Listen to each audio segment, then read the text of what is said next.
Hey guys, welcome to Tabletop Vibes. I'm Christian. Adam. And we are looking at Advanced Persistent Threat. Yeah, by APT Games. Wow. And Adam, what do you think about it? Yeah, this game is super cool. So essentially what you're doing is you're taking on a role of a hacker. It's super fun.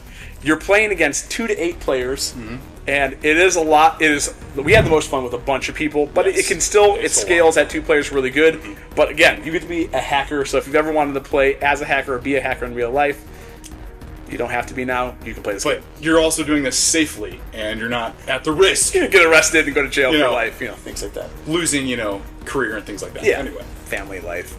Whatever, all the things. But the cool part is, you start off with getting an adversary card, and you get to pick. There's a bunch of different. They're actually animals. They're portrayed as animals. They look really cool. Yes. But the birds are the U.S. Yes, they are. The snakes are China. Yes, they are. Israel is a gazelle. And the bears are Russia. Yeah, I think that's all of them. So you get to pick from them. You can also shuffle it, deal one of them out randomly to everybody. It's really cool. They're actual, real hacker groups in the world. And I think what I love about these cards too is that they actually give a description about each group, kind of giving a history about it. So, fun fact, if you just also want to look at it, the artwork on them with the animals is awesome. Yeah, the artwork is pretty cool. It's sort of AI art. The designer who made this game did his own modeling, AI generated system. So all the designs are his, but he put it through an AI modeling system that showcases his own art in the cool way. And the art is really fun. And it's vibrant, which I love vibrant colors. Which I'm getting used to it, but regardless. Yeah. So in this game, you're going to deal out 5 cards per player, and everybody starts off with a software card. The biggest part about this game is you were trying to establish 7 softwares, 6 actually, 7 in a long game, 5 in a short game. Which we've done both. Yes. Oh my gosh. There's a lot of take that elements of this game where you're deleting people's. It's all software hacking, verbiage, which is awesome. So you have your network, right? That's in front of you. Network. Christian. And also malware. Let's just talk about that too. That is great. You can attack people and sounds a little aggressive, but basically you can limit the person and take away their software. Yeah, and it stays until you use other cards to remove the malware because now your system is corrupted. Right. So you have software cards. You have so every software card sits on the bottom. You can put different cards on top. So while you're playing this game, you're actively destroying each other's softwares or putting malware on it. And at the start of the game, and also mixed through the deck, is O-Days. Let's not forget about those. Such a fun name. Oh, it is a fun name. So with O-Days, basically, it's a cancel card. Yeah. So anytime somebody does it, you cancel their whatever action they do, so it can actually go through. Right. Or if I'm playing a software card, you're nope, you're not putting the 7th software down or the 6th software down to win the game. I'm going to cancel it. Mm-hmm. But the fun part is Christian can say, I'm canceling, you're cancel, and they go and play back to back. Yep, and until pretty much you're done with the cancel cards or pretty much you run out. Yeah. Whatever it is. So there's a lot of manipulation in this game from cards that you're playing, and you do get the feeling and the theme comes across where you feel like you're hacking because someone's playing their software and they're like, ooh, look at me, and you're like, malware. Ability. Now what I love about the abilities though is that when you play a software, it gives you a one-time use when you play it. Some of them do. And for example, I played one that basically took all of our software. Oh my gosh. We got 3 to 4 deep. This dude ruined everything. Straight up. Restarted the whole group. So yeah, that was in our 2-player game. If this would have happened in an 8-player game, people would have lost their stuff. Yeah. Because they did lose their stuff, but they would have lost it. They would have lost it. Literally though, it says that when you play this card, when it enters play, all players remove all software cards. Well, if you remove a software card that's attached to what's the card above it? A system. Systems. Yeah. Your software card is on the bottom, system's on the top. Well, if you lose your software, your system goes because you have hard drive. It makes sense. Yes. But he wiped out everything. Yep. I had 4 softwares down. And this dude just carelessly, and he didn't even care about his own. That's where I was like, "You really sure you want to do that?" If he wiped out his 3, stop my 4.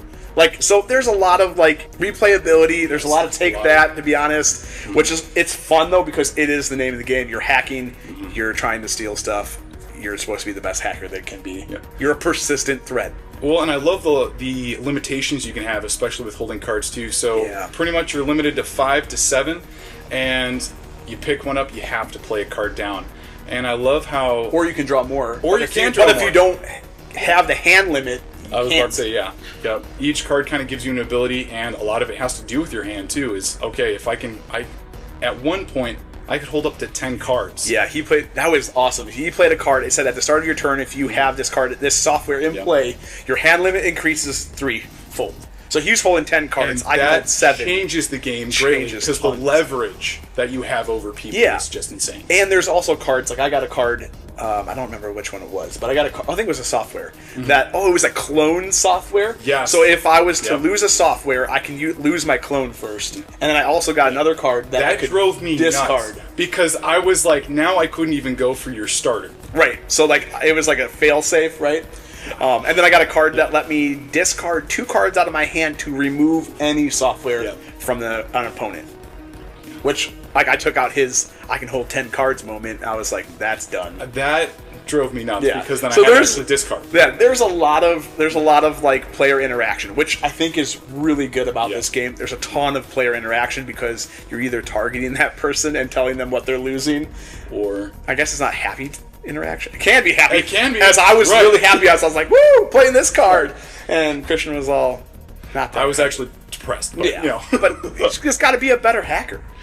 Look, okay, all right, maybe I just need to do this as a side job. Yeah, 100%. We both do. No, come on. I'll join the side. Oh, you'll join? Yeah. All right, who are we going for first? I don't know. Yeah, okay. Friends, family. Friends for sure. But yeah, it's just a ton of fun. And again, like, it's a very easy concept to pick up, but then it comes down to knowing when to play your cards and timing.